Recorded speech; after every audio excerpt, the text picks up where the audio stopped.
வசனம் ரோமர் 3ஆம் அதிகாரம் 23வது வசனம். இங்கே இவ்விதமாக ஆவியானவர் எழுதி வச்சிருக்கிறாரு, எல்லாரும் பாவம் செஞ்சுட்டு தேவ மகிமையற்றவர்களா மாறிட்டாங்க. இலவசமா அவருடைய கிருபையினால கிறிஸ்து இயேசுவில் உள்ள மீட்பை கொண்டு மறுபடியும் அவங்க நீதிமான்களா மாறிட்டாங்க அப்படின்னு சொல்லி அவர் தொடர்ந்து ரோமர் நிருபத்தில் பல சத்தியங்களை அவர் எழுதி வைத்திருக்கிறார்.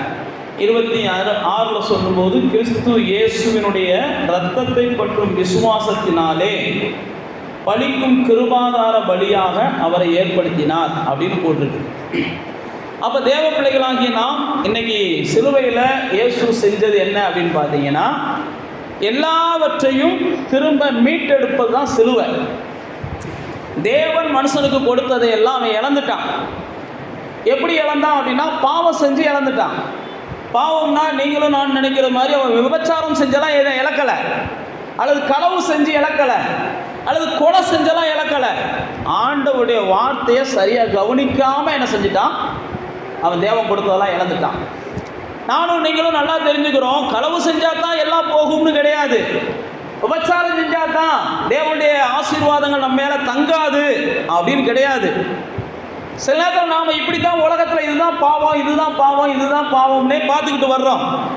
ஆனால் ஆதியில் முதல் மனிதன் இதெல்லாம் செய்யலை. அவன் தேவனுடைய வார்த்தையை சரியாக புரிஞ்சுக்கிறல, அதுதான் பிரச்சனை. தேவன் சொன்ன வார்த்தையை அவங்க மனைவி சரியாக புரிஞ்சுக்கிறல, அதுதான் பிரச்சனை. அதனால தான் எல்லாத்தையும் அவங்க இழந்தாங்க. தேவனுடைய வார்த்தையை ஒரு மனுஷன் புரிஞ்சுக்கிறலைனாலே, அது சரியாக புரிஞ்சுக்கலைனாலே அவன் வாழ்க்கையில் எல்லாத்தையும் இழக்க ஆரம்பிச்சிருவான். தேவனுடைய வார்த்தையை சரியாக புரிஞ்சுக்கிறாதனால தான் ஆதியில் மனுஷன் எல்லாத்தையும் இழந்தான். நீங்களும் நானும் சில நேரத்தில் தேவனுடைய வார்த்தையை சரியாக புரிஞ்சுக்கிறாம, தேவனுடைய வார்த்தைகளுடைய வெளிச்சத்தை புரிஞ்சுக்கிறாம, தேவனுடைய வார்த்தையை குறித்த சத்தியத்தை புரிஞ்சுக்கிறாம நாம் நிறைய என்ன செய்கிறோம், அல்லல் படுகிறோம். சில நேரத்தில் நாம் சொல்லுவோம், நான் எந்த அக்கிரமமும் செய்யலை, எந்த அநியாயமும் செய்யலை, எந்த பாவமும் செய்யலை. ஆனால் என் வாழ்க்கையில் தொடர்ந்து இழப்புகள், தொடர்ந்து நஷ்டங்கள், தொடர்ந்து வேதனைகள், தொடர்ந்து போராட்டங்கள். நான் மறுபடியும் தான் சொல்லுகிறேன், நீங்கள் தேவனுடைய வார்த்தையை சரியாக புரிஞ்சுக்கிறல, சத்தியத்தை சரியாக புரிஞ்சுக்கிறல அப்படின்னாலே நிச்சயம் சாத்தான் உங்களை ஏமாற்றுவான், நிச்சயம் சாத்தான் உங்களை மோசம் பண்ணுவான், நிச்சயம் சாத்தானால் நீங்கள் வஞ்சிக்கப்படுவீங்க.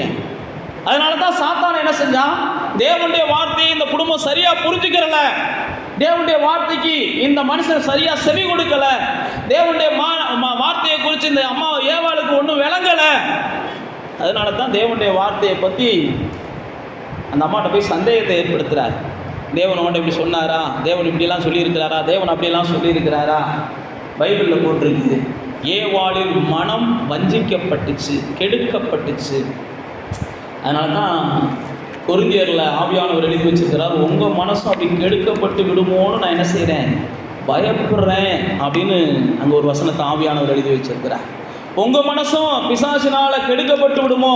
2 கொரிந்தியர் 11ஆம் அதிகாரம் 2 கொரிந்தியர் 11ஆம் அதிகாரத்தில் அவர் பார்த்தீங்கன்னா அந்த 2ஆம் வசனத்தில் சொல்கிறாரு, நான் உங்களை கற்புள்ள கன்னிகையாக கிறிஸ்து என்னும் ஒரே புருஷனுக்கு ஒப்பு கொடுக்க நியமித்தபடியால் உங்களுக்காக வைராக்கியமான தேவ வைராக்கியம் கொண்டு இருக்கிறேன் அப்படின்னு 2ஆம் வசனத்தில் சொல்கிறார். 3ஆம் வசனத்தில் சொல்லும்போது, ஆகிலும் சர்ப்பமானது தன்னுடைய தந்திரத்தினாலே ஏவாளை வஞ்சிப்பதை போல உங்கள் மனதும் கிறிஸ்துவை பற்றிய உண்மை என்று விலகுபடி கெடுக்கப்பட்டு விடுமோ அப்படின்னு பயப்படுறேன் அப்படின்ற. யாரை பார்த்து? தன்னுடைய விசுவாசிகளை பார்த்து சொல்ற. கிறிஸ்துவை பற்றிய உண்மை, வேதத்தை பற்றிய உண்மை, சத்தியத்தை பற்றிய உண்மை, வசனத்தை பற்றிய உண்மை தெரியாமல் நீங்கள் ஏதாவது ஒரு வகையில் உங்கள் வாழ்க்கையை கெடுத்துக்கிடுவீங்களோ, ஏவாளை போல மோசம் போயிடுவீங்களோ, ஏவாளை போல பிசாசினாலே நீங்கள் ஏமாற்றப்பட்டு விடுவீர்களோன்னு நான் பயந்துருக்கிறேன் அப்படின்ற. அப்போ தேவ பிள்ளைகளாகிய நீங்களும் நானும் எல்லாவற்றையும் ஆதியில் மனிதன் இழந்ததற்கு காரணம் அவன் தேவனுடைய வார்த்தையை பற்றி சரியான புரிதல் இல்லாமல் இருந்தான். இன்றைக்கும் பார்த்தீங்கன்னா தேவனுடைய வார்த்தையை பற்றி சரியான புரிதல் இல்லாதவங்க தான் உலகத்தில் சீக்கிரம் என்ன செய்கிறாங்க, வேகமாக வெளிச்சம் போட்டு காமிக்கிறாங்க. தேவனை பற்றி சரியான வார்த்தையை பற்றி புரிதல் இல்லாதவங்க தான் ஈஸியாக நம்மளை வசீகரிக்கிறது மாதிரி செயல்படுறாங்க. அவருடைய வார்த்தை ஈஸியாக நம்மளை ஏமாற்ற வைக்கும். அவருடைய வார்த்தையினாலே சீக்கிரத்தில் நம்ம மோசம் போயிடுவோம். அப்போ தேவனை பற்றிய அந்த வசனத்தை பற்றிய ஒரு வெளிச்சம் நமக்குள்ள வேணும். தேவனை பற்றிய வசன வெளிச்சம் இல்லைனாலே தேவ பிள்ளைகளாகிய நாம் என்ன செஞ்சிருவோம்?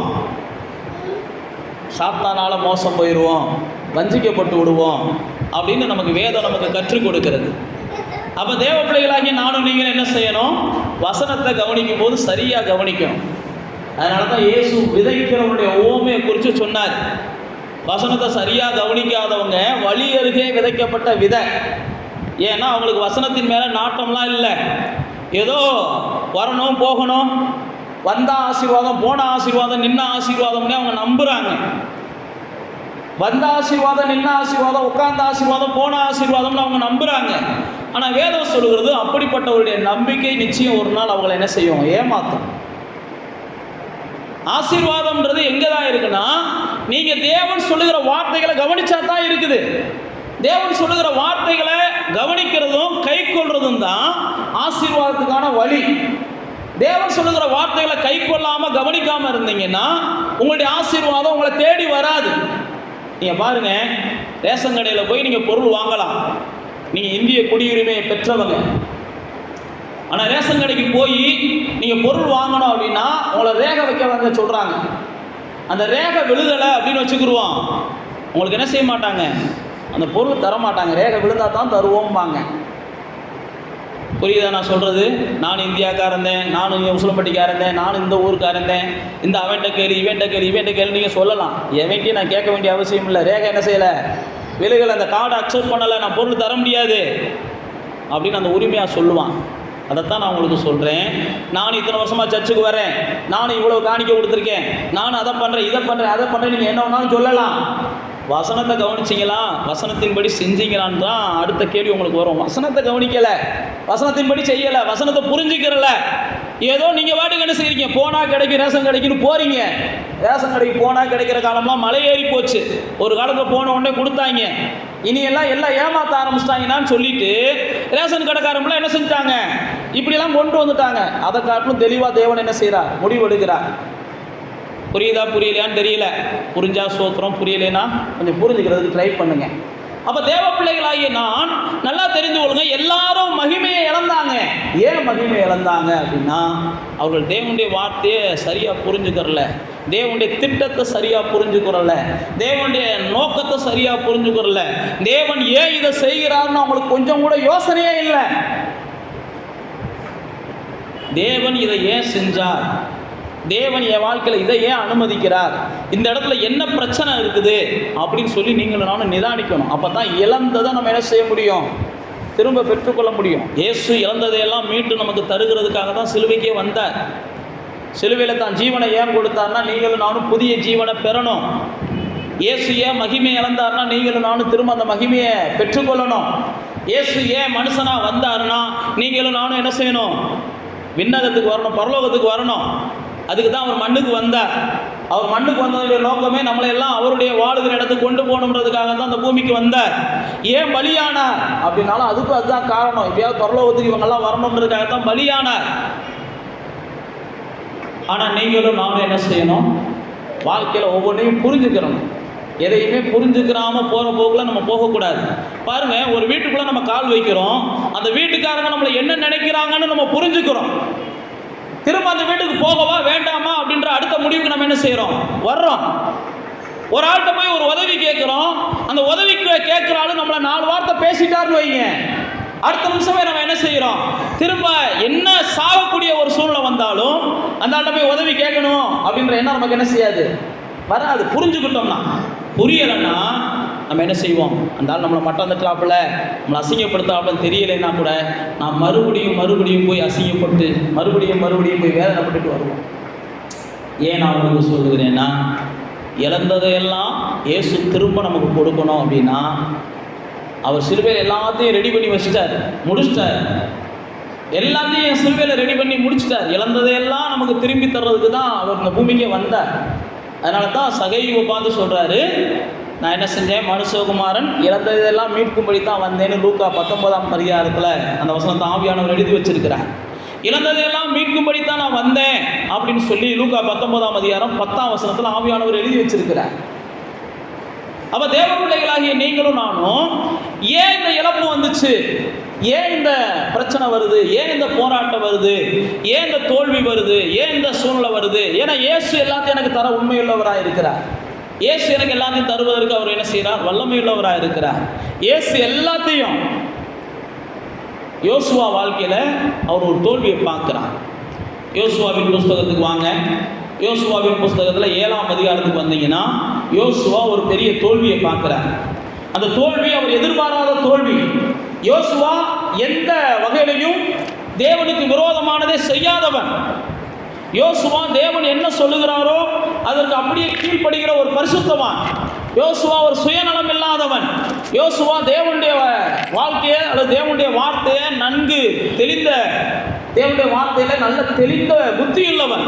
அதனால தான் யோசுவாவை குறித்து போட்டிருக்குது, நீ என் வார்த்தையெல்லாம் உன் வாயை விட்டு விலகாமல் இருக்கணும். யோசுவா 1ஆம் அதிகாரத்தில் வாட்சி பார்த்தீங்கன்னா, என் வார்த்தையெல்லாம் உன் வாயை விட்டு விலகாமல் இருக்கணும்.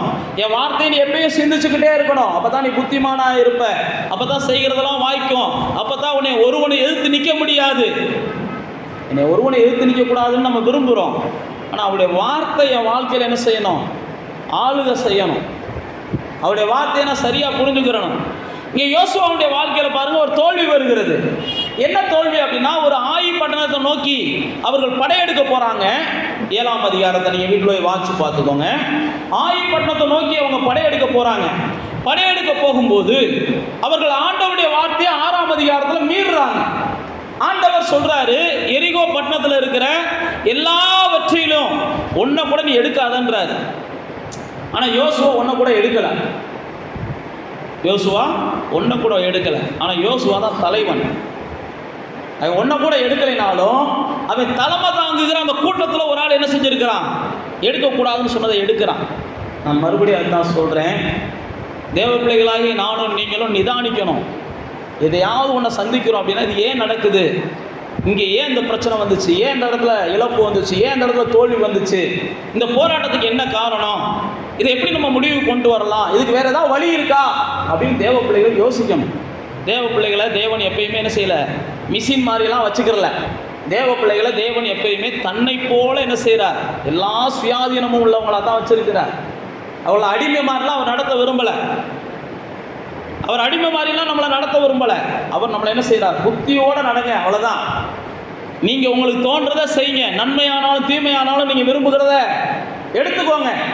இப்போ யோசுவா தலைமையில் இருந்த ஒரு மனிதன் அந்த எரிகோ பட்டணத்தில் இருந்த சில பொருட்களை சீத்து எடுத்துக்கொள்ளுகிறான். இது யோசுவாவுக்கு தெரியாது.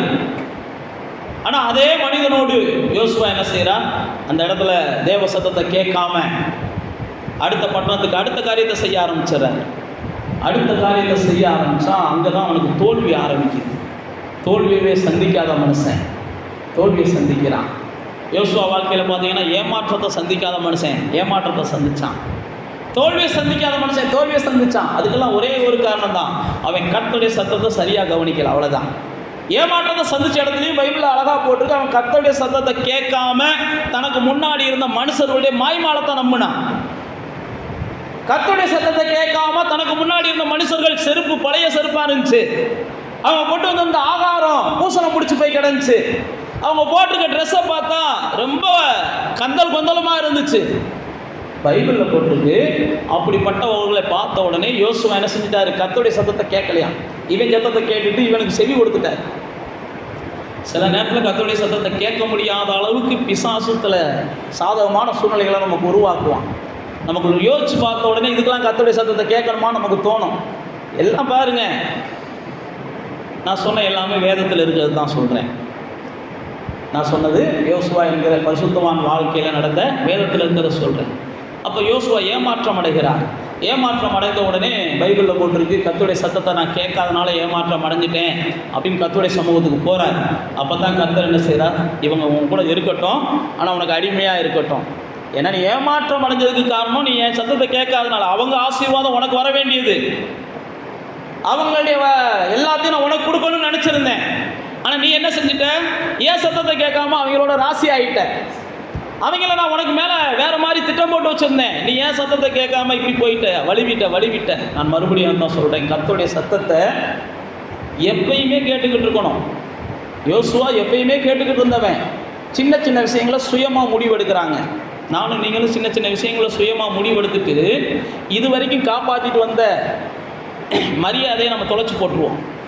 இது வரைக்கும் கர்த்தர் நம்மளை கனமாக வச்சுருந்தாரு பாருங்க, அந்த கனத்தை நம்மளே அழிச்சு போட்டுருவோம். அதனால தான் பிரசங்க சொல்கிறாரு, ஒரு செத்த ஈ என்ன செஞ்சிருமா, முழு தைலத்தினுடைய நறுமணத்தையும் கெடுத்துருமா. அதனால தான் சொற்பம் அதிகணும்ன்றார் அவர். சொற்பம் அதிகணும். தேவனுடைய சத்தத்தை சரியாக கவனித்து நீங்கள் செயல்படலைன்னா நீங்கள் எல்லாத்தையும் மீட்டுக்கொள்வது கஷ்டம். தேவன் நீங்கள் எல்லாத்தையும் மீட்டுக்கொள்ளணும்னு விரும்புகிறார். நீங்கள் இழந்ததெல்லாம் மீட்டுக்கொள்ளணும். நீங்கள் ஒன்றையும் இந்த பூமியில் இழக்கக்கூடாது. நான் மறுபடியும் சொல்லுகிறேன், ஒருவேளை நீங்கள் தோல்வியை சந்திச்சிங்கன்னா நான் எப்படா திரும்ப எந்திரிப்பேன், அதுக்கு என்னப்பா செய்யணும்னு சொல்லி நீங்கள் தேவனை நோக்கி பார்த்தீங்கன்னா அதுக்கு அவர் வழிகாட்டுவார். அதே போல் நான் வெற்றியை சந்திச்சுக்கிட்டே வர்றேன், அப்பயும் நீங்கள் என்ன செய்யணும்? ஆண்டவரே, நான் விழுந்துடக்கூடாதுப்பா, நான் தொடர்ந்து வெற்றியை சந்திச்சுக்கிட்டே வர்றேன், என்னை எப்படா விழ வைக்கலாம்னு யாராவது யோசிப்பாங்க அப்படின்னு சொல்லி அப்பயும் நீங்கள் என்ன செய்யக்கூடாது? அவரை மட்டும் தாங்க வெற்றியை சந்திச்சுக்கிட்டே வந்தாலும் நீங்கள் இல்லாமல் இல்லைப்பான்னு சொல்லணும். தோல்வியை சந்தித்தாலும் நீங்கள் இல்லாமல் எழும்ப முடியாதுப்பா அப்படின்னு சொல்லணும். யோசுவா பாருங்க, அந்த இடத்துல அழகாக அவன் கிபியோனியரோடு ஒரு உடன்படிக்கை பண்ணதுனால கர்த்தர் என்ன செஞ்சாரு? விட்டுறாரு. சில சூழ்நிலைகளை பார்த்து நம்ம ஏமாறக்கூடாது. நான் மறுபடியும் சொல்ல விரும்புகிறேன், நம்மகிட்ட அதிகமாக வலிகிறாங்க பாருங்க, அவங்ககிட்ட கொஞ்சம் கவனமாக இருங்க. யோசுவாட்ட வந்து அவங்க என்ன செஞ்சாங்க? அதிகமாக வலிஞ்சாங்க. நம்மளை அதிகமாக அப்படியே கொஞ்சம் மெச்சி பேசுவாங்க, புகழ்ச்சியாக பேசுவாங்க பாருங்க, அவங்ககிட்ட கொஞ்சம் கவனமாக இருங்க. நம்மளை எப்போ பார்த்தாலும் கொஞ்சம் அப்படியே தூக்கி பேசுவாங்க. அவங்கெல்லாம் நம்மளை எப்பயோ ஒரு வகையில் ஏமாத்துறதுக்கு ரெடியாக இருக்காங்கன்னு புரிஞ்சுக்குவாங்க. ஏதோ ஒரு சூழ்நிலை நம்மளை ஏமாற்ற போகிறாங்க, ஏதோ நமக்கு வர வேண்டிய ஆசீர்வாதத்தை அவங்க கெடுக்க போகிறாங்க, ஏதோ நம்ம மேலே ஏதோ ஒரு வகையில் என்ன செய்ய போகிறாங்க? தேவ கோபத்தை வர வைக்க போகிறாங்க, இல்லை ஏதோ ஒரு கரையை நமக்கு ஏற்படுத்த போகிறாங்க. அதிகமாக வலிகிறவங்ககிட்டையும் சரி, அதிகமாக புகழ்கிறவங்ககிட்டையும் சரி கொஞ்சம் கவனமாகவே என்ன செய்யணும்? வாழணும். அப்படின்றது தான் யோசுவாட்ட நம்ம கற்றுக்கிறோம். நம்முடைய ஆசை என்னென்னா, பொதுவாக மனுஷனுடைய இயல்பு என்ன? அதிகமாக புகழ்கிறவனை தான் அதிகமாக பிடிக்கும், அதிகமாக வலிகிறவனை தான் அதிகமாக தேடுவோம். நான் மறுபடியும் சொல்லுகிறேன், இது நம்ம வாழ்கிற காலம் ரொம்ப கொடிய காலம், ரொம்ப பொல்லாத காலத்தில் நம்ம வாழ்ந்துக்கிட்டு இருக்கோம். பைபிள் சொல்லுது, இன்னும் கொஞ்ச காலம்தான் தனக்கு உண்டென்று அறிந்து பிசாசு ரொம்ப தீவிரமாக செயல்பட்டுக்கிட்டு இருக்கிறான். இந்த மாதிரி நேரங்களில் பைபிளில் போட்டிருக்கு, மனுஷரால் வருகிற புகழ்ச்சியை விரும்பினாலே உனக்கு ஐயோன்னு போட்டிருக்குது. இதெல்லாம் வேதத்தில் போட்டிருக்கிறது தான். யோசுவா பாருங்க, அவங்களுடைய வெளி இதை பார்த்து, அவங்க வலிகிறத பார்த்து, அவங்க பேசுகிறத பார்த்து நம்பினதுனால ஏமாந்துட்டாங்க. இங்கே பாருங்க, தன்னுடைய தலைமையின் கீழே இருக்கிற ஒருத்தர் என்ன செஞ்சுட்டான்? எடுத்துகிட்டு வந்துட்டான். அதை புரிஞ்சுக்கிறாம இவன் பாட்டுக்கு என்ன செய்கிறான்? அதே சத்தத்தை கேட்காம அடுத்த யுத்தத்துக்கு போகிறான். பைபிளில் போட்டிருக்காங்க, ஒரு தோல்வியை சந்திக்கிறான். தோல்வியை சந்திக்கும் போது தான் யோசுவா அழுக ஆரம்பிக்கிறான். 7ஆம் வசனத்தில், 7ஆம் அதிகாரம் 7ஆம் வசனத்தில், ஆண்டவரே, ஏன் எனக்கு இந்த தோல்வி? எனக்கு ஏன் இந்த தோல்வி? நான் தோத்துட்டேன்னா நாளைக்கு எல்லாரும் என்னை ஒரு மாதிரியாக பேசுவாங்க. இந்த ஜனம் தோக்குறதுக்காகவே தேவனால் கொண்டு வரப்பட்ட ஜனம், இந்த ஜனம் நாளுக்கு நாள் என்ன செய்யுது? தேஞ்சிக்கிட்டே போகுது, தோத்துக்கிட்டே போகுது, நாளுக்கு நாள் இழப்புகளை சந்திக்குது, நாளுக்கு நாள் பிரச்சனைகளை சந்திக்குது. இந்த மாதிரி அவன் வந்து பிரச்சனை பண்ணுவான் அப்படின்னு சொல்லி யோசுவா ஆண்டவரை நோக்கி பார்த்து அழுகிறதை பார்க்கிறோம். அப்போ தான் ஆண்டவர் யோசுவாட்ட பேசுகிறார். இங்கே வேறு உன் கூட இருக்கிற ஒருத்தர் என்ன செஞ்சுருக்கிறான்? என் பேச்சை மீறி செயல்பட்டுருக்கிறான். அவனை நீ கூட வச்சுக்கிட்டே என்ன செய்கிற? ஒவ்வொரு காரியத்தையும் செய்கிற. என் பேச்சை மீறி செயல்படுறவனை நீ என்ன செய்? கொஞ்சம் தூரமாக்கு, அதுக்கப்புறம் நீ செய்கிறதெல்லாம் நடக்கும் அப்படின்றார்.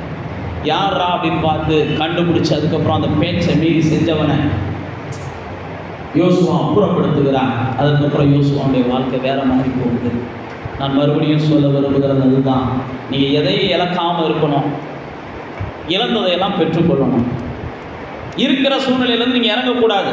இப்போ நீங்கள் இருக்கிற சூழ்நிலை காட்டில் ஏறி தான் போகணும். இப்போ நான் இருக்கிற சூழ்நிலை காட்டில் இறங்குறேன் அப்படின்னா கண்டிப்பாக நீங்கள் நிதானிங்க.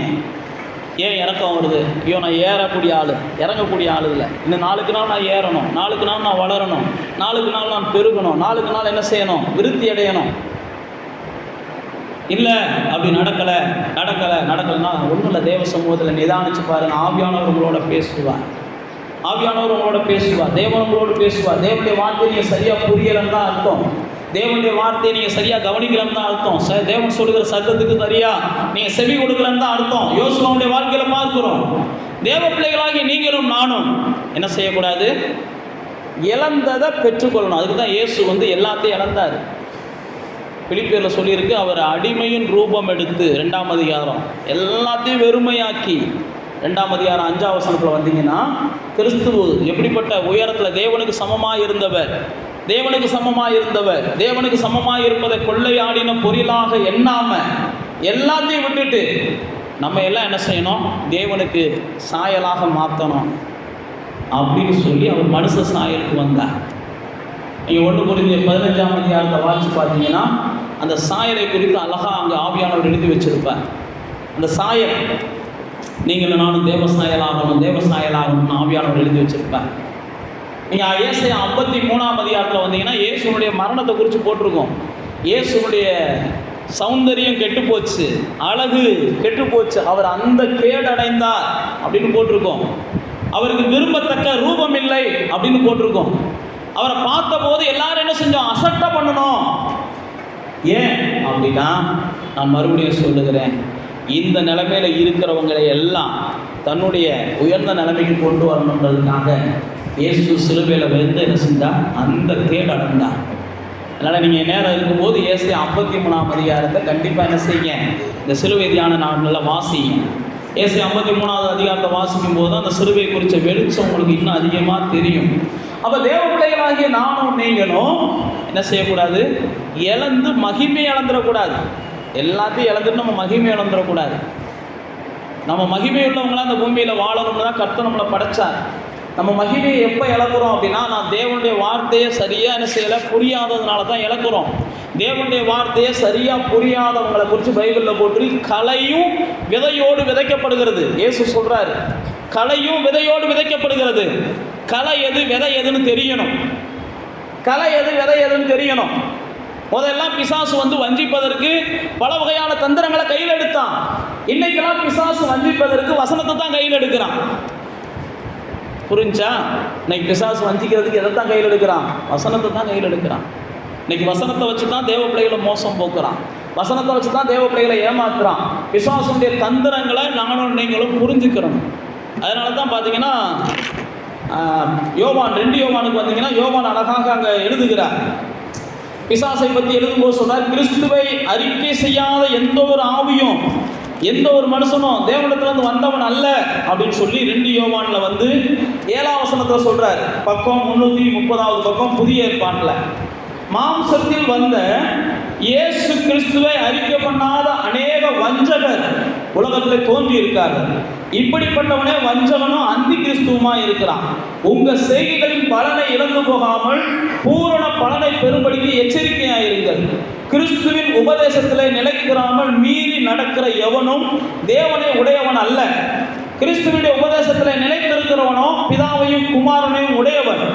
ஒருவன் உங்களிடத்தில் இந்த உபதேசத்தை கொண்டு வராமல் இருந்தால் அவனை உங்கள் வீட்டில் கூட என்ன செய்யாதீங்க? ஏற்றுக்கொள்ளாமல் அவனுக்கு வாழ்த்து சொல்லாமல் கூட இருங்கன்னு போட்டிருக்குது. அப்படின்னா என்னன்னா, வசனத்தை தப்பாக போதிக்கிறவங்களை நீங்கள் ஃபாலோ பண்ணக்கூடாது. இன்றைக்கெல்லாம் உங்கள் வீட்டுக்கெல்லாம் யாரும் வர்றதில்லை. நீங்கள் அனுமதிச்சிங்கன்னா உங்கள் ஃபோனுக்கு வர்றாங்க, நீங்கள் அனுமதிச்சிங்கன்னா உங்கள் டிவிக்கு வர்றாங்க, நீங்கள் அனுமதிச்சிங்கன்னா உங்கள் லேப்டாப்புக்கு வர்றாங்க. நான் மறுபடியும் சொல்லுகிறேன், இன்றைக்கி பிசாசு வசனத்தில் தான் வர்றான். அதனால தான் அவங்களுக்கு சொன்னேன், விபச்சாரம் செஞ்செல்லாம் ஆதி மனுஷன் என்ன செய்யலை? ஏதேன் தோட்டத்தை இழக்கலை. பொய் சொல்லியெல்லாம் ஆதி மனுஷன் ஏதேன் தோட்டத்தை இழக்கலை. பிசாசினால் தேவ வசனத்தை திரிச்சு கூறி தான் ஆதி மனுஷன் இழந்தான் எல்லாத்தையும். இன்றைக்கும் அதே வேலையை தான் பிசாசு செய்கிறான். அன்னைக்கு பிசாசு ஆதி மனுஷன் என்ன செஞ்சான்? தேவன் இந்த கனியை சாப்பிடக்கூடாதுன்னு சொன்னது உண்டா? நீ இந்த கனியை சாப்பிட்னா தேவனை போல மாறுவான்னு சொன்னான். இன்றைக்கும் அப்படி தான் என்ன செய்கிறாங்க? இந்த வசனத்தை வச்சு உங்களுக்கு போதிக்கிறேன்னு சொல்லி முழுக்க என்ன செய்கிறாங்க? இன்னைக்கு அநேகர் எழுப்பிட்டாங்க. அதனால தான் பவுல் தான் வாழ்ந்த நாட்களில் சில பேரை கூட குறிப்பிடுறாரு. பவுல் சில வாழ்ந்த நாட்களில் சிலர் பேரவே குறித்து சொல்கிறாரு. இவங்கெல்லாம் என்ன செய்கிறாங்க? தவறான உபதேசத்தை உபதேசிக்கிறாங்க. ஏன் கூட ஒரு காலத்தில் இருந்தவங்க பவுல் சொல்றாரு, ஏன் கூட ஒரு காலத்தில் இருந்தவங்க ஆனால் இன்னைக்கு தவறான போதனையை பேசுகிறாங்க. ஒரு காலத்தில் ஏன் கூட இருந்தவங்க இன்னைக்கு வசனத்தை கொண்டு தவறாக பேசுகிறாங்க. கலாத்தியருக்கு எழுதும்போது சொல்லுவார், இவங்க வேற ஒரு இயேசுவை அறிவிக்கிறாங்க, இவங்க இயேசுவை சொல்கிறாங்க ஆனால் வேற ஒரு இயேசுவை அறிவிக்கிறாங்க. கொரிந்தியருக்கு சொல்லும்போது சொல்லுவார், வேற ஒரு ஆவியில் அவங்க அந்நிய பாஷை பேசுகிறாங்க, வேற ஒரு சுவிசேஷத்தை சொல்கிறாங்க. கலாத்தியரில் சொல்லும்போது சொல்லுவார், இப்படிப்பட்டவங்க தரிப்புண்டு போவாங்க, இப்படிப்பட்டவங்க மேலே சாபம் வரும். யார்? வசனத்தை போதிக்கிறவங்கள தான் அவர் சொன்னார். நான் மறுபடியும் சொல்லுகிறேன், இன்னைக்கு சாத்தான் வசனத்தின் மூலமாக வஞ்சித்து கொண்டு இருக்கிறான். சாத்தான் வசனத்தின் மூலமாக இன்னைக்கு ஜனங்களை கெடுத்து கொண்டு இருக்கிறான். நீங்களும் நானும் கவனமாக இல்லை அப்படின்னா நிச்சயமாக அந்த சாத்தானாலே நானும் நீங்களும் மோசம் பண்ணுவோம். அதனால தான் கொரிந்தியர் 15ஆம் அதிகாரத்தில் சொல்லும்போது சொல்றாரு, ஆகாத சம்பாசனைகள் நல்ல ஒழுக்கங்களை கெடுக்குமா. ஆகாத சம்பாசனைகள், தேவையற்ற வாக்குவாதங்கள், தேவையற்ற விவாதங்கள், திருத்தவே முடியாதுன்ற ஆட்கள்கிட்ட போய் போராடாதீங்க. இந்த ஆள் திருந்தாதுன்னு தெரியுது, அதுக்கப்புறம் அந்த ஆள்கிட்ட போய் போராடாதீங்க. வசனத்தை பேசினா மாறிடும் நீங்களாம் நம்பக்கூடாது. கொஞ்சமாக செவி கொடுக்கும்னு தெரிஞ்சுன்னா பேசலாம். இங்கே பாருங்க, பவுல் அப்போஸ்தலன் அந்த கொரிந்தியருக்கு எழுதும்போது சொல்றாரு, ஆகாத சம்பாசனைகள் நல்ல ஒழுக்கத்தை கெடுக்கும், உங்கள் பேரையும் சேர்த்து கெடுத்துரும். அப்போ தேவ பிள்ளைகளாகி நீங்களும் நானும் இந்த நாட்களில் இருக்கிற வாழ்க்கையை காப்பாற்றணும். இனிமே வருகிற வாழ்க்கையை கொஞ்சம் வளரணும், நாளுக்கு நாள் வளரணும். நம்ம இழந்ததெல்லாம் திரும்ப பெற்றுக்கொள்ளணும், எதையும் நம்ம இழந்துடக்கூடாது. இன்றைக்கி தேவன் நமக்கு கொடுத்துருக்கிற பிள்ளைகளை நம்ம இழந்துடக்கூடாது, தேவன் நமக்கு கொடுத்துருக்கிற குடும்பத்தை நம்ம இழந்துடக்கூடாது, தேவன் நமக்கு கொடுத்துருக்கிற ஆசீர்வாதங்களை இழந்துடக்கூடாது. அவர்களெல்லாம் நாம் சொந்தமாக்கணும் அப்படின்னா முதல்ல நாம் வசனத்தை சரியாக புரிஞ்சுக்கிறணும். வசனத்தை குறித்த ஒரு தெளிவு நமக்கு இருக்கணும். பாஸ்டர் எனக்கு வசனத்தை புரிஞ்சுக்கிறவே முடியலை, வசனத்தை குறித்து தெரியவே இல்லை அப்படின்னா எந்த வசனத்தையும் கேட்காதீங்க. நீங்களா வசனத்தை மட்டும் படிங்க, அதோட போதும். யார் சொல்கிறது உண்மை என்னால் கண்டுபிடிக்க முடியல, யார் சொல்கிறது பொய் என்னால் கண்டுபிடிக்க முடியல அப்படின்னா எந்த வசனத்தையும் கேட்காதீங்க. நீங்கள் உங்கள் வசனத்தை படிங்க, தேவன் கொடுத்துருக்கிற ஆலயத்துக்கு வாங்க, அதோட உங்களுடைய வாழ்க்கையை நுப்பாட்டிக்கோங்க, நல்லா இருப்பீங்க நிச்சயம். நிறைய அதை கற்றுக்கிறேன் இதை கற்றுக்கிறேன்னு சொல்லிட்டு மோசம் போயிட்டு கடைசி என்ன செய்வீங்க, இருக்கிறதையும் இழந்து போயிடுவீங்க. அதனால தான் நான் உங்களுக்கு சொல்லுகிறேன், இந்த காலங்களில் வசனத்தை வச்சு தான் பிசாசு என்ன செய்கிறான், தன்னுடைய ராஜ்யத்தை கட்டிக்கிட்டு இருக்கான். தேவனும் தன்னுடைய வசனத்தை வச்சு தான் ராஜ்யத்தை கட்டிக்கிட்டு இருக்கிறான். ஆனால் வேதம் நமக்கு சொல்லுகிறது, பிசாசு என்ன செய்கிறான், சீக்கிரத்தில் நம்மளை வேதனைக்குள்ளே கொண்டு போயிடுவான். தேவன் சீக்கிரத்தில் நம்மளை மகிழ்ச்சிக்குள்ளே கொண்டு வருவார். இது ரெண்டுமே முடிவில் தான் தெரியும். ஆரம்பம் பிசாசு சகலத்தையும் அனுகூலமாக்கி அள்ளி தருவான். தேவன் ஆரம்பத்தில் இருந்தே என்ன செய்வார், நம்மளை கொஞ்சம் பலப்படுத்தி கொண்டு போவார். விசாலமான வாசலை பிசாசு திறந்து கொடுப்பான். தேவன் இடுக்கமான வாசல் வழியா எது ப்ரொசீஜரோ அது வழி போங்கம்பான். நாம் என்ன செஞ்சிருவோம், ஒரே நாளில் அம்பானி ஆகணும், ஒரே நாளில் அதானி ஆகணும்னு நினைப்போம். ஆண்டவர் என்ன செய்வார், ஒன்றும் இல்லை, ஒரு குழந்தை பிறக்குது, தத்தி வளருது, ஒரே நாள் அந்த குழந்தை கிளவி ஆகணும், ஒரே நாளில் அந்த குழந்தை கிழவன் ஆகணும்னா எப்படி தப்போ அதே போல தான் நம்ம கொஞ்சம் கொஞ்சமாக வாழ்க்கையில் முன்னேறுவோம். இப்போ பாருங்க, வேத புத்தகம் நமக்கு பல இடங்களில் சொல்லியிருக்குது, இயேசு கிறிஸ்து இந்த பூமிக்கு வந்ததுடைய நோக்கம் பைபிளில் போட்டிருக்கு. அப்படிப்பட்ட நோக்கத்தை புரிஞ்சுக்கிறல அப்படின்னாலே இயேசு என்னைக்கே செஞ்சிருப்பார், சிலுவைக்கு போயிருக்க மாட்டார். இயேசு தான் சீசர்கள்ட்ட சொல்கிறார், நான் சிலுவையில் போய் மறிக்கத்தான் வந்தேன்றார். சிலுவையில் போய் மறிக்க வேண்டியதான் என் வேலைன்றார். பவுல் சொல்லும்போது சொல்கிறாரு, எனக்கு சாத்தான் கொடுத்துருக்கிற முள்ளு. பவுல் சொல்கிறாரு, இது நீங்கும்படி நான் ஆண்டவர்கிட்ட வேண்டுனேன், ஆண்டவர் இது நீங்காதான்ட்டாரு. என் கிருபை உனக்கு போதும், என் பலன் உனக்கு போதும். சில தீர்க்க தரிசனம் சொல்லுவாங்க, நீங்காத முள் இல்லை, கண்டிப்பாக நீங்கும் அப்படிம்பாங்க. இன்றைக்கி தீர்க்க தரிசனம்ன்ற பேரில் என்னென்னமோ அடித்து விட்றாங்க. யாரையும் நான் நியாயம் தீர்க்கலை, நீங்கள் தெளிவாக இருந்துக்கோங்கன்றதுக்காக உங்களுக்கு நான் சொல்கிறேன். எல்லாத்தையும் கர்த்தர் பார்த்துக்கிறட்டும். அவங்க தான் என்ன செய்யணும், கர்த்தருக்கு தான் அவங்க என்ன செய்யணும். நிச்சயமாக ஒரு நாள் வந்து கணக்கு கொடுப்பாங்க, யாரும் தப்ப முடியாது. மோசம் போனவனு கர்த்தருக்கு முன்னாடி தான் வந்து நிற்கணும், மோசம் போக்கணும்னு கர்த்தருக்கு முன்னாடி தான் வந்து நிற்கணும். அப்போ தேவ பிள்ளைகளாகிய பாருங்க, பவுல் அழகா சொல்றாரு, எனக்கு இந்த முள்ளு இருக்கு, கர்த்தர் எனக்கு இந்த முள்ளு இருக்கணும்னு சொல்லிட்டார். தெளிவு இருக்கு, இது கர்த்தர் சொன்ன வார்த்தை, இதில் தெளிவு இருக்கு. என் பலன் தருவேன்ட்டாரு, நான் என் கிருபையை தருவேன்ட்டாரு. நாம் என்ன செஞ்சிடக்கூடாது, அதுக்கப்புறம் முள்ளு நீங்கணும்னு சொன்னீங்கன்னா ஆண்டவர் மோசையை பார்த்து சொல்றாரு, இனிமேல் இதை பற்றி என்கிட்ட பேசாதன்றாரு. மோசேட்ட சொல்றாரு, இனிமே இதை பற்றியெல்லாம் என்ன செய்யாத, பேசாத, நான் முடிவு எடுத்துட்டேன், உனக்கு கானானுக்குள்ள போக அனுமதி கிடையாது. இதெல்லாம் வேதத்தில் இருக்குது. மோசே எப்படிப்பட்ட பரிசுத்தவான்னு பார்த்தீங்கன்னா அவ்வளோ பெரிய பரிசுத்தவான். ஆனால் ஆண்டவர் சொல்கிறாரு, இனி நீ என்கிட்ட இதை பற்றி பேசாத, இதை பற்றி பேசாத. ஏன் நான் உங்களுக்கு சொல்கிறேன்னா அவருக்கு தெளிவு இருக்கணும். நம்ம கேட்குறது தேவனுக்கு பிரியமானதா அப்படின்ற தெளிவு நமக்கு இருக்கணும். கிடைக்கலைனாலும் தேவனுக்கு பிரியமானதா அப்படின்ற ஒரு தெளிவு நமக்கு இருக்கணும். யோபுவை பார்த்தீங்கன்னா எல்லாரும் யோபுவை என்ன செய்வாங்க, நீ பாவி, நீ பாவி, நீ பாவின்னு பேசுவாங்க. ஆனால் யோபு மட்டும் நான் பாவியே கிடையாது, நான் நீதிமான், நான் நீதிமான்னு பேசிக்கிட்டே இருப்பான். மற்றவங்களாம் ஏன் பாவி பாவின்னு பேசுகிறாங்கன்னா, நீ பாவம் செஞ்சதுனால தாண்டா உன் புள்ள செத்து போச்சுன்றியான், நீ பாவம் செஞ்சதுனால தாண்டா உன் ஆடு மாடெல்லாம் செத்து போச்சுன்றியான், நீ ஏதோ ஒரு பாவம் செஞ்சிருக்கடா அதனால தான் உன் பொண்டாட்டி உன்னை விட்டுட்டு ஓடிட்டாடான்றியான், நீ ஏதோ ஒரு பாவம் செஞ்சிருக்கடா அதனால தான் உன் வீடு அழிஞ்சு போச்சுன்றியான், நீ பாவம் செய்யாமல் இதெல்லாம் நடக்காது, இதெல்லாம் நடக்காது, இதெல்லாம் நடக்காதுன்றாங்க. பைபிளில் போட்டு யோபு என்ன செஞ்சான்னா, நான் எந்த பாவமும் செய்யலை, நான் நீதிமான், நான் நீதிமான், நான் நீதிமான், என்ன வேணாலும் சொல்லிட்டு போ, எனக்கு நடந்திருக்கிற எதுக்கும் என் பாவத்தினால் நடக்கலை, என் வாழ்க்கையில் நடக்கிற எதுவும் என் அக்கிரமத்தினால நடக்கலை. யோபு அவ்வளவு தெளிவாக இருந்தான். சில நேரத்தில் நம்ம வாழ்க்கையில் இந்த பிரச்சனைக்கு காரணம் அதுதான், அந்த பாவம் தான், இந்த பிரச்சனைக்கு காரணம் இந்த பாவம் தான் சொன்ன உடனே நாமே என்ன செஞ்சிடறோம், ஒருவேளை நம்ம செஞ்ச பாவம் தான் நம்மளை அந்த பிரச்சனை கொண்டு வந்திருக்கோலன்னு நம்மளா வீக்காயிரும். இதுதான் பிசாசுடைய திட்டம். உங்களுக்கு புரியணும், யோபுலாம் பலியிட்டு நீதிமானவன் கிடையாது, மோசே தான் பலியிட்டு நீதிமானவன். ஆடுகளையும் பலியாக்கி இப்படிப்பட்ட ரத்த பலிகளை செலுத்தி நீதிமான ஆகணும்னா யோபுவின் காலத்தில் கிடையாது, மோசையின் காலத்தில் தான். யோபு பார்த்தீங்கன்னா அன்னைக்கு மனச்சாட்சி பிரகாரம் வாழ்ந்த மனிதன். ஆனால் நீங்களும் நானும் இன்னைக்கு இயேசுவின் ரத்தத்தினால நீதிமான்களாக்கப்பட்டவர்கள். பைபிளில் போட்டு இயேசுவின் ரத்தம் எனக்கானது நம்புகிற யார் மேலும் குற்றம் சுமராது, அவருடைய குற்றங்களை கர்த்தர் எண்ணுகிறதில்லை. இயேசு எனக்காக ரத்தம் சிந்தி விட்டார் என்று யாரெல்லாம் உரிமை கொண்டாடி உண்மையா இருக்கிறாங்களோ அவருடைய பாவங்களை அவர் எண்ணுகிறதில்லை. யோபு ஒரு வார்த்தையை சொல்லுவாரு, என்ன வார்த்தை அப்படின்னா, நான் நீதிமான் அப்படின்றது எனக்கு தெரியும், ஆனாலும் நான் என் நியாயாதிபதி இடத்துல தேவனிடத்தில் நான் வழக்காட மாட்டேன்றார். ஆண்டவரே நான் தான் நீதிமானாச்சே, ஏன் என் பிள்ளை செத்துச்சு, ஆண்டவரே நான் நீதிமானாச்சே ஏன் எனக்கு இது நடக்குது, ஆண்டவரே நான் நீதிமானாச்சே எனக்கு ஏன் அது நடக்குது, அப்படிலாம் நான் வழக்காட மாட்டேன். ஆண்டவரே நீ ஏன் செஞ்சீங்கன்னு எனக்கு தெரியல, ஆனால் என்ன செய்யுங்க, எனக்கு இறக்கம் செய்யுங்கன்னு மட்டும் நான் கேட்பேன்றியான். புரியுதா நான் சொல்கிறது?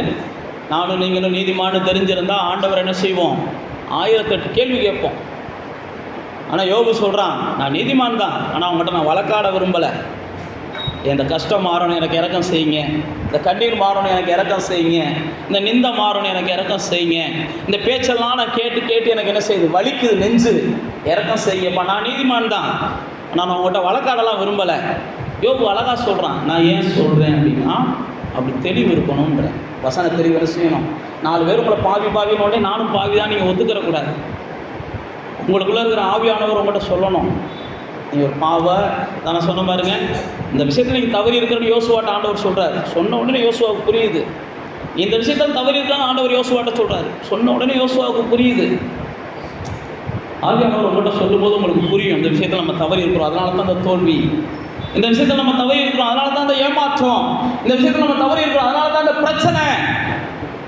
அதை நீங்கள் சரி பண்ணோடனே பிரச்சனை சரியாகும், அதை சரி பண்ணோடனே அந்த மாற்றம், அந்த ஏமாற்றம் சரியாகும், அதை சரி பண்ணோடனே அந்த தோல்வி சரியாகும்.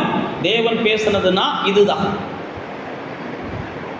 யோபுடைய சிநேகிதர் மாதிரி வசனத்தை வச்சு தான் யோபுடைய சிநேகிதர்லாம் பேசுனாங்க. நீங்கள் யோபை வாட்சி பாருங்கள். யோபுடைய சிநேகிதர்லாம் யாரும் வசனம் தெரியாதவங்களாம் கிடையாது, நல்லா வசனம் தெரிஞ்சவங்க.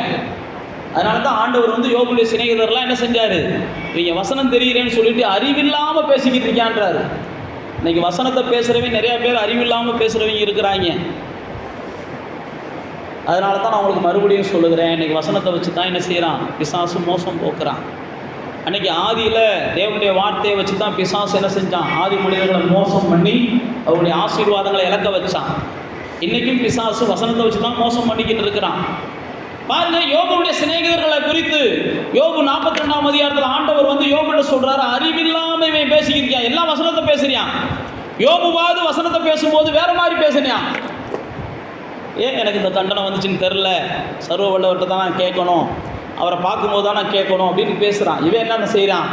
இல்லை, அவர் ரொம்ப நல்லவர், அவர் உத்தமர், அவர் யாரும் என்ன செய்ய மாட்டார், புறக்கணிக்க மாட்டார், ஒரு நீதிமான அவர் ஒருபோது என்ன செய்ய மாட்டார், கைவிட மாட்டார், நீதிமானுடைய சந்ததி அப்படி இருக்கும் இப்படி இருக்கும் அப்படி இருக்குன்னு இவங்க எல்லாம் வசனத்தை பற்றி தான் பேசுவான். அப்போ தான் ஆண்டவர் 42ஆம் அதிகாரத்தில் வந்து சொல்லும்போது சொல்கிறார், 3ஆம் வசனத்துலாம், அறிவில்லாமல் ஆலோசனை கொடுக்குற இவன் யாரு? வசனத்தை வச்சு பேசுகிறோம்னே சில நேரத்தில் அறிவில்லாமல் பேசுகிறவங்களாம் இருக்கிறாங்க.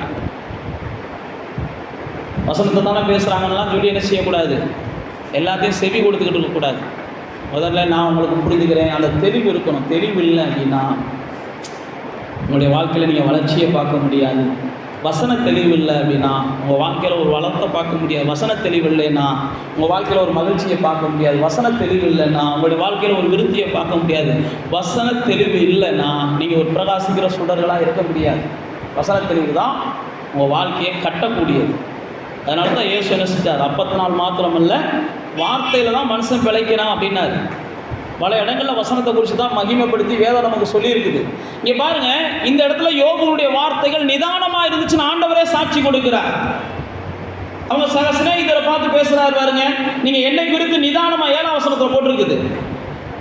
கர்த்தர் இந்த வார்த்தைகளை யோபுவோட பேசின பின்பு கர்த்தர் தேமானேனாகிய எலிப்பாசை நோக்கியும் உன்மேலும் உன் 2 சிநேகிதர்கள் மேலும் எனக்கு கோபம் மூடுகிறது.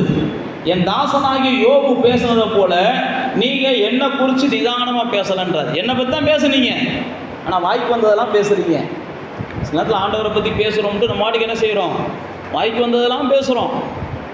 ஆண்டவர் சொல்கிறார், ஆண்டவரை பற்றி பேசினா கூட என்ன செய்யணும், கொஞ்சம் கருத்தோடு பேசணும், நிதானமாக பேசணும், உண்மைக்கே வேதத்துக்கு ஒத்ததை பேசணும். வேதத்துக்கு ஒத்ததை பேசலை அப்படின்னாலே நான் மறுபடியும் சொல்லுகிறேன், ஏதோ ஒரு வகையில் பிசாசின் உபதேசம் உங்களுக்குள்ளே நுழையுதுன்னு அர்த்தம். வேதத்துக்கு ஒத்ததை நீங்கள் பேசலை, வேதத்துக்கு ஒத்ததை உங்களால் கண்டுபிடிக்கலை, நீங்கள் பாட்டுக்கு உங்களுக்கு தோன்றதை என்ன செய்கிறீங்க, இதுதான் வேதம் நம்புறீங்க, உங்களுக்கு தோன்றது தான் வசனம் நம்புறீங்க, உங்களை தோன்றதான் கிறிஸ்தவம் நம்புறீங்க. நான் மறுபடியும் சொல்லுகிறேன், அது உங்களை ஒரு நாள் கொண்டு போய் என்ன செய்யும், வேதனையான இடத்துல நிப்பாட்டும். நிச்சயமாக நீங்கள் என்ன செய்வீங்க, இதுக்காக வருத்தப்படுவீங்க, நிச்சயமாக இதுக்கான ஆக்கினையை நீங்கள் அனுபவிப்பீங்க. வசனத்துக்கு அவமரியாதையை கொடுத்த யாராக இருந்தாலும். அதனால தான் நான் உங்களுக்கு மறுபடியும் சொல்லுகிறேன், என்னால் வசனத்தை நிதானிக்க முடியலையா, வசனத்தை வாசிங்க, ஏதோ சர்ச்சுக்கு வாங்க போங்க, அதோட கொஞ்ச நாள் போங்க, ஒரு தெளிவு வர்றது வரைக்கும் கொஞ்சம் பொறுமையாக இருங்க. தெளிவு இல்லாமல் என்ன செய்யாதீங்க, வசனத்தை கேட்குறேன்னு சொல்லிட்டு எப்போ பார்த்தாலும் பைத்தியம் பிடிச்சது மாதிரி வசனத்திலே இருக்காதீங்க. கண்டிப்பாக பைத்தியம் பிடிச்சி போகும். எல்லோரும் உங்களை பைத்தியக்காரின்னு பேசக்கூடிய சூழ்நிலைகள் வரும். இங்கே பாருங்கள், யோபுடைய வாழ்க்கையில் ஆண்டவர் சொல்றார், நிதானமாக என்ன குறித்து நீங்கள் பேசலை. அதுக்கு அடுத்து பார்த்தீங்கன்னா, யோபு உங்களுக்காக வேண்டுதல் பண்ணான்னா உங்கள் வாழ்க்கை மாறுன்றாரு. வசனத்தை பேசணும்னு பார்த்து சொல்கிறாரு, யோபு உங்களுக்காக வேண்டுதல் பண்ணான்னா தான் உங்கள் வாழ்க்கை மாறும். அதே போல் யோபுவை பார்க்குறாரு, அவன் பல வகையான நெருக்கத்தில் இருக்கிறான். எவ்வளவு நிதானமாக பேசினான், எவ்வளவோ நீதிமான், எவ்வளோ நெருக்கத்தில் இருக்கான்னு சொல்லி பைபிளில் போட்டுட்டு உடனே அவனுடைய நெருக்கத்தை மாற்றுகிறார். அவனை பார்த்த உடனே அவனுடைய இழந்ததையெல்லாம் திரும்ப கொடுக்குறார். நான் மறுபடியும் சொல்கிறேன், நீங்கள் நிதானமாக இருந்தீங்கன்னா எதை இழந்திருந்தாலும் திரும்ப நீங்கள் என்ன செய்கிறீங்க, பெற்றுக்கொள்கிறீங்க. பதட்டப்படக்கூடாது. ஒரு பக்குவமான இருதயம் வேணும். வாழ்ந்திருக்கவும் தெரியணும், தாழ்ந்திருக்கவும் தெரியணும். 4 பேர் பேசும்போது அது தாங்கிக் கொள்ளவும் தெரியணும். 4 பேர் புகழும் போது அதுக்கு கொஞ்சம் கண்ட்ரோல் பண்ணவும் தெரியணும். நிதானமாக இருக்கணும்னு பைபிளில் போட்டிருக்கு. அந்த நிதானமாக இருந்தீங்கன்னா நீங்கள் என்னத்தை இழந்திருந்தாலும் திரும்ப பெற்றுக்கொள்கிறீங்க. சாத்தான் எதை பறிச்சிருந்தாலும் திரும்ப நீங்கள் பறித்து கொள்கிறீங்க. எதிரிகள் எதை உங்கள்கிட்ட இருந்து எடுத்துகிட்டு போயிருந்தாலும் திரும்ப அதை மீட்டுக்கொள்கிறீங்க நிதானத்தோடு. பைபிளில் போட்டிருக்கு, தாவீதுடைய இவைகளெல்லாம் எதிரிகள் பறித்து கொண்டு போயிட்டாங்களாம். 1 சாமுவேல் 30ஆம் அதிகாரத்தை நீங்கள் வீட்டில் வாட்சி பார்த்துக்கோங்க. தாவீதுடைய இவைகளெல்லாம் எதிரிகள் பறித்து கொண்டு போயிட்டாங்களாம். அப்போ தாவீது பைபிளில் போட்டிருக்கு, பலன் இல்லாமல் போகும் மட்டும் அழுதானா, எல்லாத்தையும் எதிரி பிடிக்கிட்டு போயிட்டான். தாவீது தேவனுடைய இருதயத்துக்கு ஏற்றவன்னு பைபிளில் போட்டிருக்குது. தாவீது தேவனுடைய சத்தத்தை கேட்கிறவன்னு பைபிளில் போட்டிருக்கு. தாவீது தேவனுடைய பாதைகளில் தவறாமல் நடக்கிறவன். ஆனால் பாருங்க, அவன் என்ன செஞ்சானா, பைபிளில் போட்டிருக்கு, எல்லாத்தையும் இழந்துட்டான். அவன்கிட்ட ஒன்றுமே இல்லை. அழுகிறான். அழுதுகிட்டே இருந்தவன் ஒரு நிமிஷம் யோசிக்கிறான். நம்ம அழுதுகிட்டே இருந்தோம்னா எதையும் மீட்டெடுக்க முடியாது. சில நேரத்தில் அழுகணும் போல தெரியும், அழுதுறணும், அழுதுகிட்டே இருந்துடக்கூடாது. அழுதுகிட்டே சில நேரத்தில் நம்ம இருக்கக்கூடாது. சாகிறது வரைக்கும் நம்ம அழுதுகிட்டே தான் இருக்கிறோம்னா அது கடைசி வரைக்கும் நம்ம அழுதுகிட்டே தான் இருந்துருவோம். பிசாசு சில நேரத்தில் நம்மளை அப்படி வஞ்சிச்சிருவான்.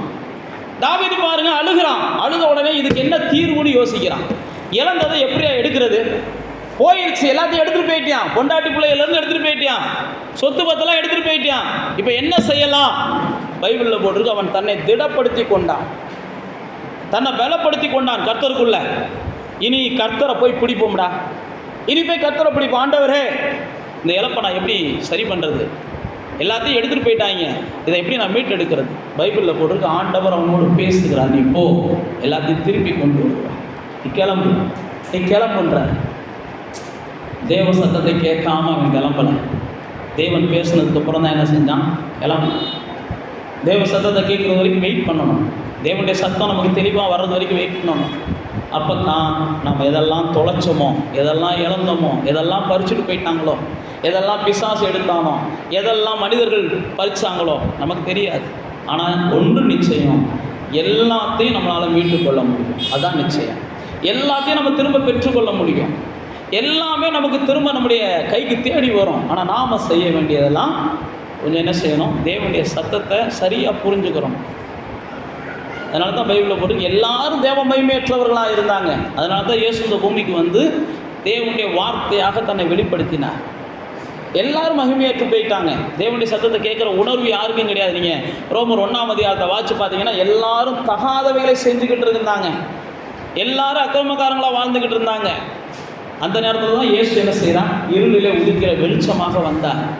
வந்து அவர் தன்னுடைய வார்த்தையை தேவ மனிதர்களுக்கு எல்லாத்துக்கும் வெளிப்படுத்த ஆரம்பித்தார். இயேசு பேசுகிற வார்த்தைகளெல்லாம் நீங்கள் தியானித்து பார்த்தீங்கன்னா தெரியும். அப்போ தேவ பிள்ளைகளே, நீங்கள் ஒன்றை இழக்கக்கூடாது, இழந்ததையெல்லாம் திரும்ப பெற்றுக்கொள்ளணும். நீங்கள் நாளுக்கு நாள் வளருகிற மனிதர்களாக இருக்கணும், நாளுக்கு நாள் குறைகிற மனுஷங்களாக இருக்கக்கூடாது. இதெல்லாம் தேவன் விரும்புகிறார். அதுக்கு நீங்கள் செய்ய வேண்டியதெல்லாம் ஒன்றே ஒன்று தான். வசனத்தை கொஞ்சம் என்ன செய்யுங்க? தெளிவாக பாருங்கள், தெளிவாக பிடிச்சிக்கோங்க. அதான் நான் சொன்ன பாருங்கள், நீங்கள் பொய் சொல்லாமல் இருக்கிறது தப்பு கிடையாது, பொய் சொல்லாமே இருங்க. களவு செய்யாமல் இருக்கிறது தப்பு கிடையாது, களவு செய்யாமே இருங்க. எந்த பாவமும் செய்யாமல் வாழுங்க. நான் வசனத்தை என்ன செய்யுங்க? கொஞ்சம் தெளிவாக கற்றுக்கொள்ளுங்க.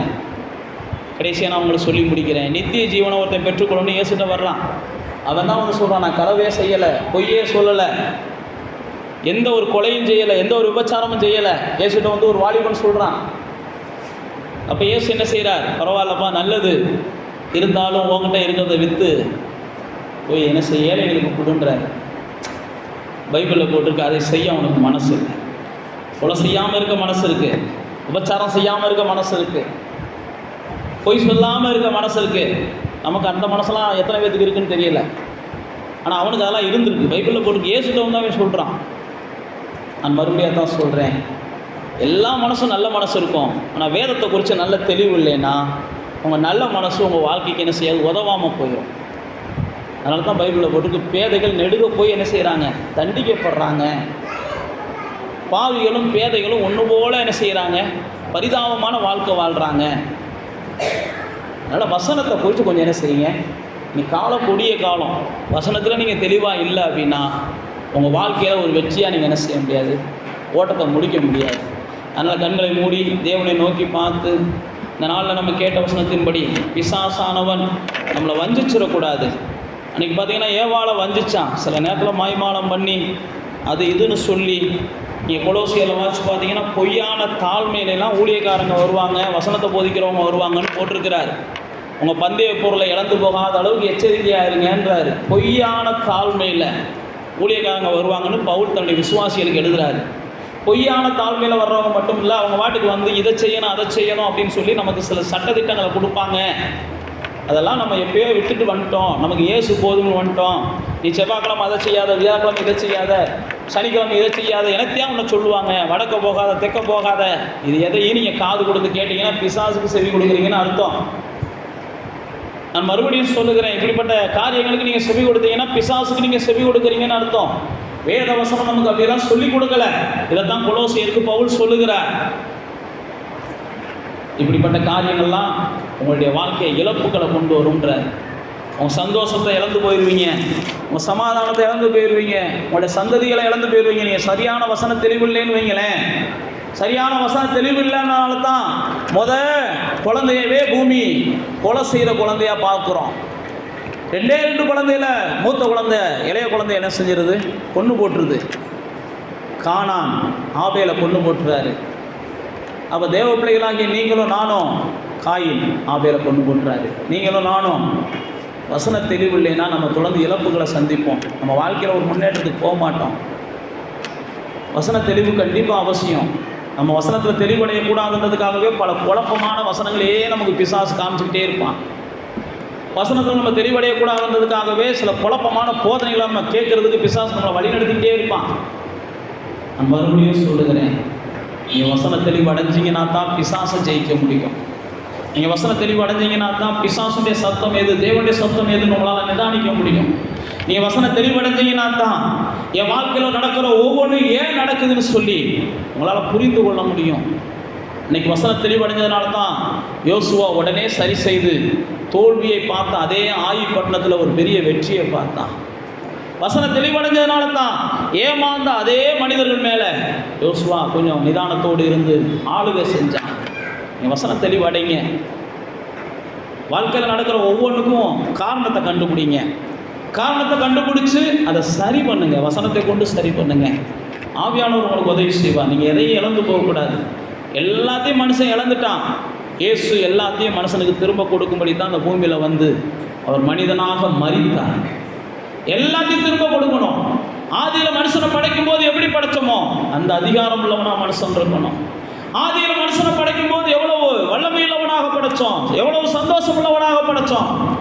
அவன் எல்லாத்தையும் ஆண்டு கொள்ளும்படி படைக்கப்பட்டவன். இன்னைக்கு எல்லாத்துக்கும் அடிமையாக இருக்கிறான். நீங்கள் நானும் அப்படி ஆண்டு கொள்ளுகிற இடத்துக்கு வரணும் அப்படின்னா தேவனுடைய வார்த்தையில் நமக்கு தெளிவு வேணும். தேவனுடைய வசனத்தை சரியாக புரிஞ்சுக்கிறோம். கர்த்தர் உங்களுக்கு உதவி செய்வார். நான் மறுபடியும் சொல்லி முடிக்கிறேன். நீங்கள் தேவனுடைய வசனத்தை சரியாக புரிஞ்சுக்கிற முடியலைன்னா தயவு செய்து நீங்கள் வசனவாசிகளோடு நிப்பாட்டுங்க. மற்ற வசனங்களெல்லாம் கேட்காதீங்க. என்னையால் புரிஞ்சுக்கிற முடியலை அப்படின்னா தயவு செய்து நீங்கள் உட்காந்து வசனம் வாசிங்க.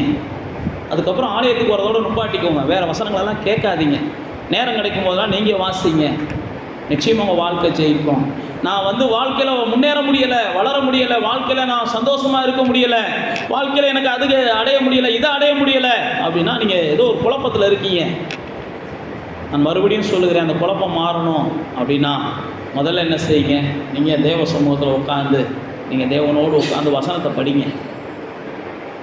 நிச்சயமாக குழப்பம் மாறுகிறத பார்ப்பீங்க, தெளிவடைவீங்க. நீங்கள் ஒரு வெற்றிகரமான மனிதனாக அதே இடத்துல வாழ்றதுக்கு ஆண்டவர் உங்களுக்கு உதவி செய்வார். இதாவே எல்லாரும் தேவ மகிமையற்றவர்கள் ஆயிட்டாங்கன்னு சொல்லி குமாரனை அனுப்பி எல்லாருக்கும் அந்த மகிமையான வாழ்க்கையை நீங்கள் கொடுக்க விரும்புனீங்கப்பா. அந்த மகிமையான வாழ்க்கையை எல்லாரும் பெற்றுக்கொள்வதற்கு நீங்கள் எங்களுக்கு வேத புஸ்தகத்தை கொடுத்துருக்கிறீங்க, அந்த வசனத்தை கொடுத்துருக்கிறீங்க. அந்த வசனத்தின் மூலமாக தான் அந்த மகிமையான வாழ்க்கை இருக்குது. அன்றைக்கி தேவனுடைய வார்த்தையை சரியாக புரிஞ்சுக்கிறதுனால தான் ஏவாள் அந்த மகிமையான வாழ்க்கையை இழந்தாங்க.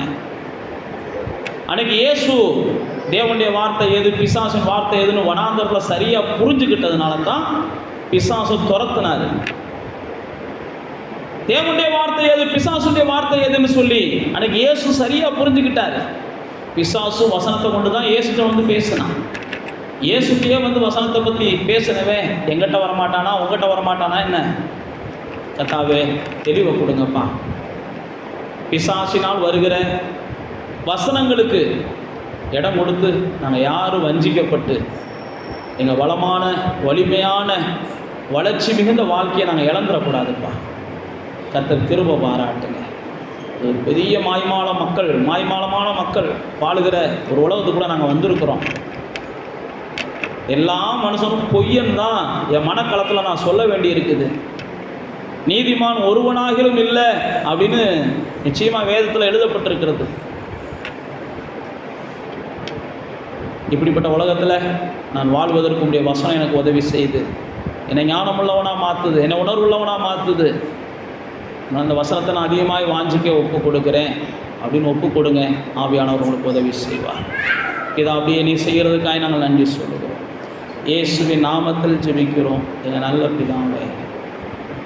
என் ஆத்துமாவே கர்த்தரை ஸ்தோத்தரி, என் முழுவதுமே பரிசுத்த நாமத்தை ஸ்தோத்தரி. என் ஆத்துமாவே கர்த்தரை ஸ்தோத்தரி, அவர் செய்த சகல உபகாரங்களையும் மறவாதே.